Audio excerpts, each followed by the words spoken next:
It was a hot summer day when Mary first noticed the stalker. She was walking home from her job at the local bookstore, lost in thought and trying to beat the heat.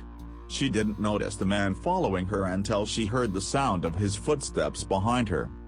She turned around, but no one was there. She shrugged it off as her imagination and kept walking, but the footsteps continued. She quickened her pace, but the man behind her seemed to be matching her stride for stride. Finally, she couldn't take it anymore. She turned around and confronted the man, demanding to know what he wanted. To her surprise, he was nowhere to be found. There was no one on the deserted street but her. She chalked it up to her own paranoia and tried to forget about it, but she couldn't shake the feeling that she was being watched. Over the next few weeks, the stalker seemed to be everywhere Mary went. She would see him out of the corner of her eye, always just out of sight. She started feeling like she was being followed, even in crowded places. She tried to ignore it and go about her life, but it was getting harder and harder to do. She was constantly looking over her shoulder, jumping at every shadow. She was starting to lose sleep and was having trouble concentrating at work. She knew she had to do something, but she didn't know where to turn. She didn't have any concrete evidence of the stalker's existence, and she was afraid no one would believe her.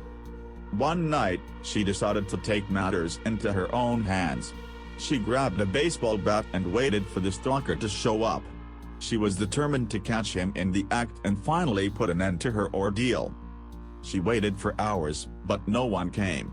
She was starting to think she had imagined it all when she heard a noise outside her window. She looked out to see the shadowy figure of a man standing on her front lawn. She gasped and stepped back, her heart pounding in her chest. She had no doubt that this was the stalker, and she knew she had to act fast. She grabbed the baseball bat and charged at the man, swinging it with all her might. She connected with something solid, and she heard a thud as the man hit the ground. She stood over him, panting and shaking with adrenaline. She couldn't believe what she had just done. As she reached down to turn the man over, she realized with a start that it was her neighbor, Mr. Johnson. He had always been friendly and polite, but she had never suspected him of being her stalker.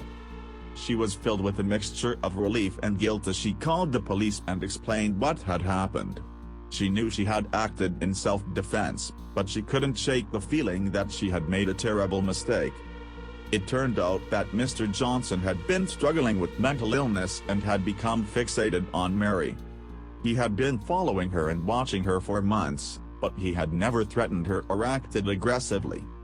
She felt guilty for attacking him, but she also couldn't help feeling a sense of relief that the ordeal was finally over. She learned that sometimes, even the people you know and trust can become stalkers, and it's important to trust your instincts and do what you need to do to protect yourself.